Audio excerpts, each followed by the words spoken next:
हरियाणा सरकार और ये जो बीजेपी की और जेजेपी की सरकार है, ये किसान विरोधी सरकार सिद्ध हो चुकी है और इसका चेहरा बेनकाब हो चुका है। पूरा देश इस सरकार को कह रहा है किसान विरोधी सरकार।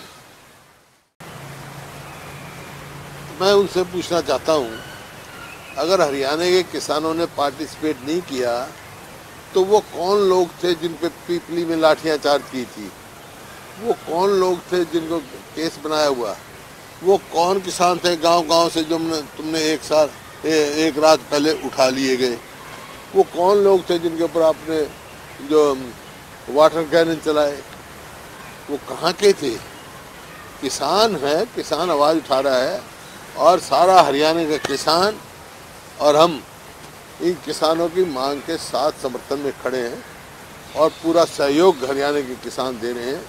ये ऐसी बातें कहकर उनको हरियाणा के किसानों का अपमान नहीं तो कोई वो अपमान से कम नहीं है, जबकि इतना कैद हो ली उनके केस बन लिए, लाठियां लग ली और वो कहे पार्टिसिपेशन नहीं करे। ये इसको जो है हरियाणा के किसान के अहम को ठेस पहुंचाने वाली बात है। आज श्री मनोहर लाल खट्टर को चाहिए कि वो बात करें, किसानों की बात उठें। देखिए, ये अब इन्होंने कहा पंजाब से भी किसान आए हैं, पंजाब में अमरिंदर की सरकार है, यहाँ बीजेपी जेजेपी की सरकार है हरियाणा में, दिल्ली में केजरीवाल जी की सरकार है, पंजाब में कोई पीसफुल जो आंदोलन कर रहे हैं किसान, उनको कोई रोक रहा, किसी ने रोका नहीं। दिल्ली में कोई नहीं रोक रहा, दिल्ली में बुला रहे हैं। हरियाणा में कहीं गड्ढे खुदवाए जा रहे हैं, कहीं वाटर कैनन चलाए जा रहे हैं। एक ऐसा आतंक की तरह जैसे किसान आतंकवादी हो, ऐसा व्यवहार उनसे किया जा रहा है। सरकार का काम गड्ढे बंद करने का होता है, सड़कों पर गड्ढे खोदने का नहीं होता। सरकार का काम सुचारू रूप से ट्रैफिक चले, ये काम होता है, ट्रैफिक रुकवाने का नहीं होता। तो ये जो इनका रवैया रहा है, ये सिर्फ कोरोना, कभी कहीं कोरोना है, अपनी तो इनकी मीटिंगें चल रही है। अभी जेजेपी ने की किसान की मीटिंग, वहाँ पर बीजेपी भी कर रही है। बड़ौदा का चुनाव था, खूब मीटिंगें कर रहे थे। उस टाइम तो कोरोना कुछ नहीं कह रहा था। आज जब किसान शांति प्रिय ढंग से, प्रजातांत्रिक अधिकार है उसका, पूरी आवाज़ उठाने के लिए जब आ रहा था दिल्ली, तो हरियाणा न दिल्ली रोक रहा न पंजाब रोक रहा, तो इनको रोकने की क्या जरूरत थी उनको? अगर वो किसान को नहीं रोका जाता, समय पर यहाँ आ जाते दिल्ली, तो जिस प्रकार आज बात कर रहे हैं अमित शाह जी कि बैठ के शायद हो सकता था, बैठ के निपट ही जाता। ये सब इसको जो उलझाने का काम जो है हरियाणा की बीजेपी और जेजेपी सरकार ने ये किया है। मैं केंद्र सरकार से भी अपील करता हूँ, बल्कि हरियाणा के मुख्यमंत्री कहता हूँ, you should talk to Amit Shah ji और प्रधानमंत्री से बात करें, इसकी भी जिम्मेवार है, इसका समाधान करें। 3 तारीख तक नहीं इंतजार करनी चाहिए, आज ही तुरंत उनको बुलाकर इसका समाधान निकालना चाहिए और ये फैसला किसान के हित में रखना चाहिए। जो अमेंड करना हो, वापस लेना हो, चौथा कानून लेना हो, ये किसानों से बात करके उसका रास्ता निकालना चाहिए। जैसे हमने किया था कॉन्ट्रैक्टेड फार्मिंग, हरियाणा हमने शुरू किया था 2006 में, हमने APMC में रूल 6 बना दिया था कि कोई भी कॉन्ट्रैक्ट जो होगा स्पॉन्सर कॉन्ट्रैक्ट का और कॉन्ट्रैक्ट फार्मिंग, उनके बीच में समझौता जो भी होगा MSP से कम नहीं होगा। और उसके लिए हमने श्योरिटी के लिए, बैंक गारंटी के लिए प्रावधान छोड़ा था। अब इन्होंने ऐसा कोई प्रावधान नहीं किया, ना गारंटी दी MSP की, और किसान को अगर धोखा हो जाए कॉन्ट्रैक्ट फार्मिंग में तो वो कोर्ट में नहीं जा सकता। तीसरा जो इन्होंने किया है वो होल्डिंग की लिमिट, ख़ास तौर पे जो आलू और प्याज जो गरीब आदमी का खाना है, उसकी होर्डिंग की लिमिट ख़त्म कर दी। उससे क्या होगा? उससे ये होगा कि किसान का जब फसल आएगी, आलू आएगा या प्याज आएगा, जब वो सस्ता बिकेगा।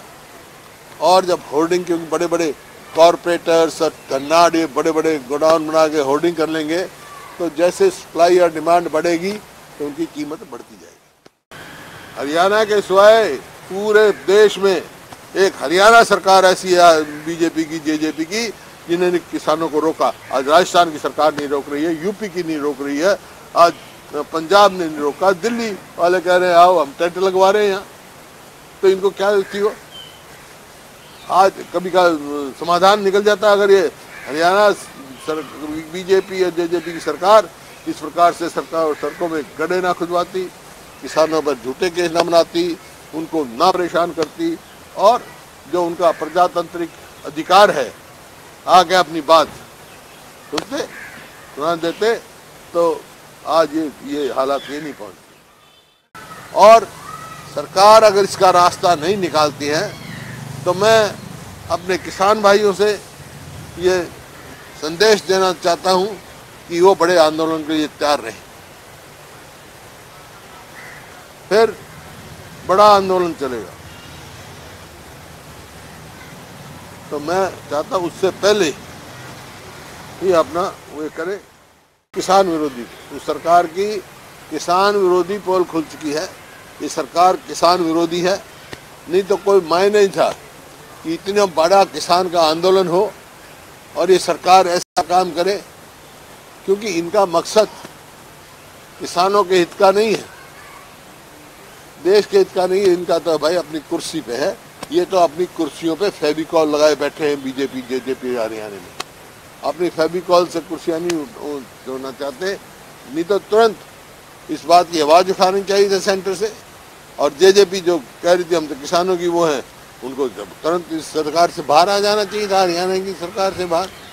और आज भी मेरा सरकार से ये है कि कानून जो ये बनाए हैं ये किसान हितैषी नहीं है। एक नया कानून लाया जाए या इनको विड्रॉ किया जाए, इसको अमेंड किया जाए, वो बातचीत करके किसानों से उनको किसानों को भावनाओं के उनको एक सुरक्षा का एक देना चाहिए, मैसेज देना चाहिए कि उनके हित सुरक्षित हैं। और वो एक ही तरह से हो सकते हैं कि उनको ये जताए कि हम कानून बनाएंगे, एमएसपी कायम रहेगी। देखिए, क्योंकि वो ऐसी परिस्थिति कर दी, पहले कृषि मंत्री से विश्वास उठ गया इनका, उनने मीटिंग बुलाई थी। अब सवाल इस बात का नहीं है, आज ही केंद्र सरकार को चाहिए, आज ही बुला लें किसान को, आ जाएंगे, बात करेंगे। 3 तारीख तक इंतजार क्यों, या ये क्यों कहें भाई वहाँ आ जाएं, जो बात करें वो आज बात करने के लिए और विश्वास दिला तो आज ही चले जाएंगे। वो इनकी बात सुननी चाहिए, समझनी चाहिए, किसान हित की बात करनी चाहिए। किसान अन्नदाता है। फिर से मैं कहता हूँ कि हरियाणा के मुख्यमंत्री को तुरंत जो केस बनाए हैं किसानों पे तुरंत वापस कर लेने चाहिए। ऐसा प्रजातंत्र में आज़ादी है अपनी मांग करने की, आवाज़ दबाई नहीं जा सकती है, ये कभी बर्दाश्त नहीं होगी। और इस किस्म के केस जो बनाए ये तुरंत वापस करें। हम तो कोई उकसाने का काम नहीं करें, हम तो उनकी मांग का समर्थन करें, और वो पहले दिन से करें, क्योंकि अब नहीं। मैंने तो 2006 में कॉन्ट्रैक्ट एक्ट में ये रूल बना दिया था। हम यही चाहते हैं, एमएसपी है, एमएसपी है, एमएसपी का मतलब मिनिमम स्टैट्यूटरी प्राइस है। हाँ हाँ, वो भी ले रहा होगा कुछ। Minimum MSP, minimum statutory price, उससे कम अगर किसान को खाता ही नहीं पड़ता है तो क्या ऐतराज क्या है सरकार को? एक तरफ कहता है एमएसपी देंगे, तो ये डालने में क्या है भाई, एमएसपी मिलेगी और इससे फालतू तो कोई मांग नहीं है ना उनकी। एमएसपी नहीं दोगे तो पहले देश में PL 480 में बाहर से अनाज आता था। ये किसान की मेहनत है जो आज पूरा देश अपना पेट पाल रहा है। तो एमएसपी की मांग है, और वो और तो कुछ नहीं कह रहे हैं। तो बुला के बात करके क्रेडिट मिलेगा। मैं भी कहता हूँ किसानों को जाके सरकार से बात करके और ये निपटाएं। अगर सरकार बुलाती है, लेकिन कोई टर्म कंडीशन नहीं होनी चाहिए, सीधा बुलाए उनको। किसानों को कोई पॉलिटिकल पार्टी तो बीच में है नहीं वहाँ। किसानों ने कह दिया हम तो नहीं गए वहाँ, हम तो प्रदर्शन को लीड नहीं करें। लेकिन अगर ये नहीं रास्ता निकलता है तो मैंने जैसे कहा, किसान भाइयों से भी कहा और आज आपके सामने कह रहा हूँ, बड़े आंदोलन की तैयारी करें। राष्ट्र निर्माण की जानकारी के लिए ग्राउंड मीडिया चैनल को सब्सक्राइब करें और शेयर करें।